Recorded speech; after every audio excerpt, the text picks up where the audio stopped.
Hi, good morning, everyone.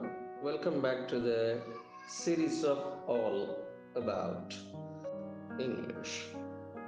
The quibble அப்படின்னு ஒரு வார்த்தை.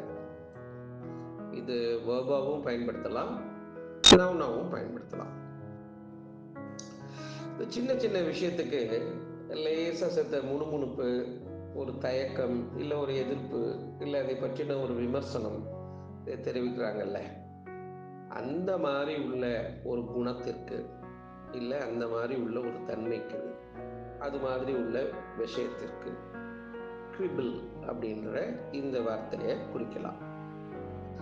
A slight objection or criticism about a trivial matter. trivialனா ரொம்ப சாதாரணமாக உப்பு போராத விஷயம் அப்படின்னு சொல்லுவாங்கல்ல, அது போல. The only quibble about this book is the price.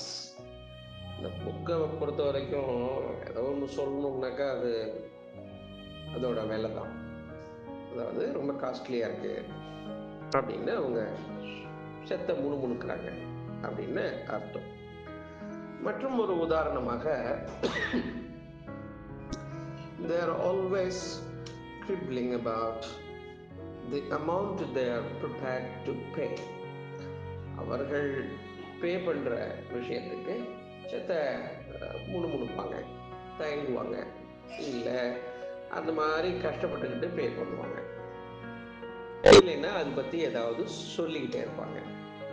இதுதான் இந்த வாசகத்துக்கு உள்ள அர்த்தம். They are always quibbling about the amount they are prepared to pay. அப்போ quibble அப்படின்னா சின்ன சின்ன விஷயத்திற்கு கூட செத்த முணுமுணுக்கிறது, இல்லை அதை பற்றி ஒரு விமர்சனத்தை தெரிவிப்பது.